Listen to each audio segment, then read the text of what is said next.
Episode की शुरुआत में लोकी और मोबियस हंटर X5 के टेम्पैड को ट्रैक करते हुए सेक्रेट टाइमलाइन पर साल 1977 के लंदन पहुंचते हैं। चूंकि X5 सिल्वी को ट्रैक कर रहा था और उसकी खोज उसे यहाँ लाई है, तो सिल्वी भी यहीं होगी। लोकी कहता है कि सिल्वी कभी भी रहने के लिए ऐसी सेफ टाइमलाइन को नहीं चुनेगी क्योंकि उसका नेचर बहुत केओटिक है। मोबियस कहता है कि अगर डॉक्स के ऑर्डर पे X5 यहाँ आया है तो वो भी यहीं होगी। दोनों वाद विवाद करते हुए ज़ेनियाक नाम की एक फिल्म के प्रीमियर में पहुंच जाते हैं। वो देखते हैं कि ज़ेनियाक का हीरो ब्रैड वुल्फ असल में X5 की ओरिजिनल जिंदगी है। टीवीए में आने से पहले वो ओरिजिनली एक हिट मूवी स्टार था।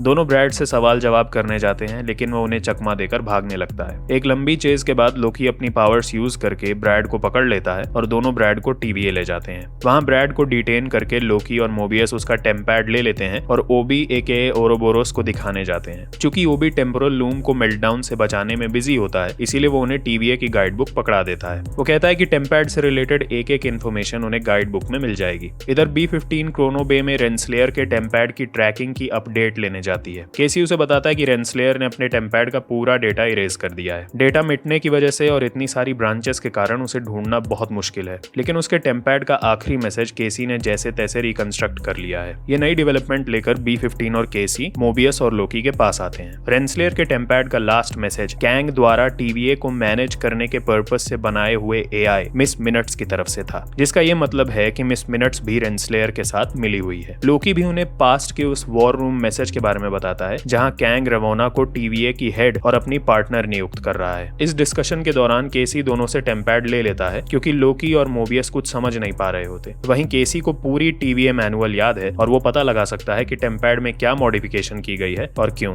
लोकी, मोबियस और B-15 ब्रैड को इंटेरोगेट करने के लिए चल देते हैं। मोबियस अंदर जाने से पहले ही लोकी और B-15 को वार्न कर देता है कि ब्रैड एक जबरदस्त हंटर होने के साथ साथ ही एक अव्वल दर्जे का कमीना भी है। वो जरूर उनके दिमाग में घुसने की कोशिश करेगा, इसलिए उन्हें कूल रहना होगा और इन्फॉर्मेशन निकलवाने पर ध्यान देना होगा। अंदर यही होता भी है। ब्रैड दोनों को काफी तगड़े झटके देता है। वो लोकी को उसके सारे बुरे कर्म याद दिलाता है कि कैसे हर केस में लोकी अपनी लाइफ की प्रॉब्लम्स का इलाज बाहर खोजता रहता है, जबकि प्रॉब्लम वो खुद है और उस प्रॉब्लम की जड़ पे है उसका ये अंधविश्वास कि वो भी एक अच्छा इंसान है जिसके साथ हमेशा नाइंसाफी हुई है। वो विलेन ही पैदा हुआ था और विलेन ही मरेगा, और जब तक वो इस सच्चाई को स्वीकार नहीं करेगा, उसके अपने जैसे कि उसकी माँ कीमत चुकाते रहेंगे। यहाँ मोबियस गर्मी बढ़ते देखकर बीच में इंटरवीन करने की कोशिश करता है, लेकिन ब्रैड उसे भी चपेटे में ले लेता है। वो मोबियस से पूछता है कि क्या कभी उसका जानने का मन नहीं करता कि उसकी असल जिंदगी कैसी होगी। क्या कभी उसे नहीं लगता कि न जाने उसके कितने अपने उसकी राह देख रहे होंगे। वो जानता है कि टीवीए ने उससे सब कुछ छीन लिया, फिर भी आंखें मूंदे हुआ है। ये सब सुनते ही मोबियस बहुत बुरी तरह हिल जाता है और ब्रैड पर अटैक कर देता है। लोकी उसे संभालता है, लेकिन मोबियस गुस्से में रूम से निकल जाता है। बेख्याली में बातचीत करते हुए दोनों कैफेटेरिया तक पहुंच जाते हैं, जहां फिर डिसाइड होता है कि आराम से बैठकर पाए खाते खाते बात करते हैं। मोबियस कहता है कि मैं ही एंगर मैनेजमेंट का ज्ञान दे रहा था और खुद ही कंट्रोल खो बैठा। लोकी समझाता है कि ये सब तो होता ही रहता है और गुस्से में गलत डिसीजंस लेने का मुझसे बड़ा एग्जाम्पल कौन होगा। थोड़ा रुककर लोकी पूछता है कि क्या सच में कभी तुम्हारा मन नहीं करता टाइमलाइन पर अपनी असल जिंदगी देखने का। मोबियस कहता है कि इस वक्त वो बिल्कुल इसके बारे में नहीं सोच सकता। टीवीए ही उसका घर है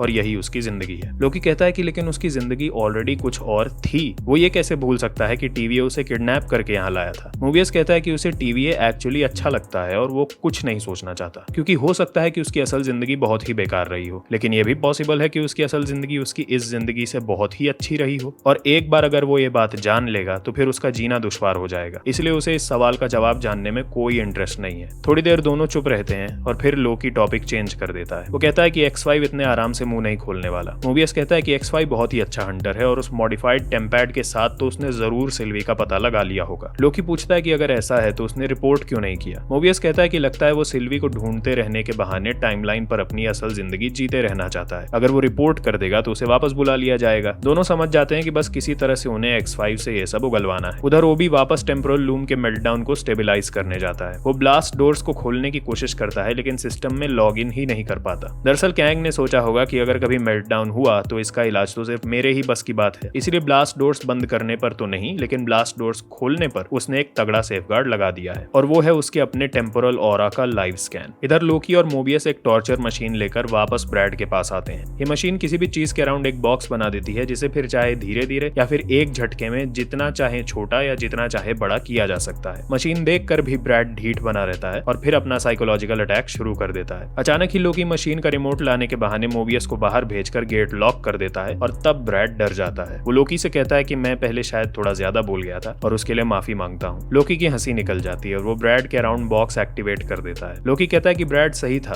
कि वो एक विलन है और अब से वो उसी तरह पेश आएगा। ये कहकर लोकी राइट वाली दीवार खिसका देता है। अब ब्रैड बकवास शुरू करता है कि उसे नहीं पता कि सिल्वी या फिर डॉक्स और उसकी टीम कहाँ है। तब लोकी ऊपरी दीवार खिसका देता है। अब ब्रैड कसमें खाने लगता है। लोकी हंसने लगता है कि वो यकीन करना चाहता है कि ब्रैड सच बोल रहा है, लेकिन क्या करे, ब्रैड इतना अच्छा एक्टर है कि उसे समझ ही नहीं आ रहा कि क्या सच है और क्या एक्टिंग। ब्रैड अब आधा अधूरा सच बताने लगता है जो कि लोकी को पहले से ही पता है, इसीलिए वो बॉक्स छोटा करता चला जाता है। ब्रैड समझ जाता है कि जान नहीं बचेगी और वो सिल्वी के बारे में बता देता है। लोकी मशीन ऑफ कर देता है और मोबियस अपने आप ही दरवाजा खोल के अंदर आ जाता है और ब्रैड से कहता है कि ये सब उसी का आइडिया था। वहाँ B-15 और केसी ओबी की मदद करने के लिए आते हैं तो ओबी उन्हें पूरी सिचुएशन एक्सप्लेन करता है। ओबी ये भी बताता है कि चूंकि इस रियलिटी का गैंग मर चुका है तो अब सिर्फ मिस मिनट्स ही मैनुअल ओवरराइड करके ब्लास्ट डोर्स खोल सकती है। यहाँ ब्रैड लोकी और मोबियस को सिल्वी तक लाता है। वो उसी मैकडॉनल्ड्स में काम कर रही है। तीनों वहां जाते हैं। सिल्वी अपनी शिफ्ट से ब्रेक लेकर लोकी से बात करने के लिए बाहर आती है। ब्रैड और मोबियस अंदर बैठ के कुछ खाने के लिए ऑर्डर करते हैं। लोकी उसे अपने टाइम स्लिपिंग इंसिडेंट के बारे में बताता है और कहता है कि जब वो फ्यूचर में गया था तो वो भी वहां थी। सिल्वी कहती है कि ऐसा हो ही नहीं सकता क्योंकि वो कभी TVA वापस नहीं जाएगी। लोकी कहता है कि अगर ऐसा होता तब वो फ्यूचर में वहां होती ही नहीं। सिल्वी कहती है कि अगर ये बात सही है तो इसका मतलब फ्यूचर पहले से ही लिखा हुआ है और ये संभव ही नहीं है क्योंकि फ्यूचर कैंग लिखता था और उसे ऐसा करने से रोकने के लिए ही सिल्वी ने उसे मारा था। लोकी कहता है कि तुम मुझे एन्चांट करके खुद ही देख लो जो मैंने देखा था। सिल्वी इरिटेट होती है कि उसे न देखने में कोई इंटरेस्ट है और न ही TVA में। ये टाइमलाइन ही अब उसका घर है और इसी से उसे मतलब है। तब लोकी भी उसे एहसास कराता है कि अगर कैंग ने जो कहा था वो सच है तो उसकी मौत के बाद सारे ऑल्टरनेट टाइमलाइंस के कैंग यहाँ आ रहे हैं और TVA ही उन सब के खिलाफ एकमात्र डिफेंस है। अगर TVA नहीं रहा तो उसका ये नया घर भी नहीं रहेगा। अंदर ब्रैड और मोबियस खाना खा रहे हैं और इधर उधर की बातें कर रहे हैं। मोबियस चाहे जो कहे, ब्रैड घूम फिरकर सीक्रेट टाइमलाइन पर वापस जाने की मांग करता रहता है। इससे मोबियस का माथा ठनकता है और वो समझ जाता है कि डॉक्स और उसके साथी कुछ करने के मूड में है, इसीलिए ब्रैड एक सेफ जगह जाने की मांग कर रहा है। मोबियस तुरंत ब्रैड को लेकर बाहर आता है। लोकी और मोबियस ब्रैड पर थोड़ा दबाव डालते हैं तो वो बताना शुरू करता है, लेकिन वो इतना घबराया हुआ होता है कि डायरेक्ट पॉइंट बनाने के बजाय गोल गोल घुमाता रहता है। तब सिल्वी अपनी पावर्स का यूज करके उसका मन पढ़ के सब जान लेती है। सिल्वी बताती है कि डॉक्स और उसके साथी सभी टाइमलाइंस को टेम्पोरल बॉम्ब्स यूज करके एक साथ एक ही टाइम पर प्रून करने वाले हैं। सिल्वी को ढूंढने का मिशन बस डॉक्स का एक छलावा था अपने रियल प्लान को एग्जीक्यूट करने के लिए। यहाँ TVA क्रोनोबे में ज्यादातर ब्रांचेस पर टेम्पोरल बॉम्ब्स का अलर्ट आने लगता है और एक एक करके ब्रांचेस इरेज होना शुरू हो जाती हैं। तभी ब्रैड टाइम डोर के थ्रू अंदर फेंका जाता है और मोबियस B-15 को पूरी बात बताता है। B-15 ऑर्डर देती है कि एक एक बॉम्ब को ट्रैक करो। इधर सिल्वी, लोकी और मोबियस टाइम डोर के थ्रू डॉक्स के अड्डे पर पहुंच जाते हैं। तीनों सब कुछ रोक के डॉक्स को अरेस्ट करके TVA वापस आते हैं, लेकिन तब तक बहुत देर हो चुकी है। ऑलमोस्ट सभी ब्रांचेस सक्सेसफुली प्रून हो चुकी हैं और एक ही झटके में अरबों लोगों ने अपनी जानें गंवा दी। सब लोग बहुत दुखी होते हैं। तभी केसी की स्क्रीन पर रेंसलेयर के टेम्पैड का ट्रैक सक्सेसफुल होने का अलर्ट आता है। अब रेंसलेयर की लोकेशन मिल चुकी है और लोकी सिल्वी को फिर से टीम में इंक्लूड करने की कोशिश करता है, लेकिन सिल्वी को TVA आज की नाकामी के कारण और भी यूजलेस लग रहा है और वो वापस उसी टाइमलाइन पर चली जाती है। एपिसोड के एंड में सिल्वी अपने हाथ में एक चमकता हुआ डिवाइस लेके बैठी है और जंग में इन्वॉल्व होने का सोच रही है। उसके हाथ में जो डिवाइस है वो कैंग का टैलिस्मैन डिवाइस है जो उसे मारने के बाद सिल्वी ने उठा लिया होगा। ये टैलिस्मैन डिवाइस TVA की ही टेक्नोलॉजी का एक एडवांस्ड वर्जन है। टेम्पैड जो कि यूजर के लिए टाइम डोर्स खोलता है और टाइम ट्विस्टर जो कि यूजर को टेलीपोर्ट करता है। ये टैलिस्मैन उन दोनों का एक मिक्सचर है।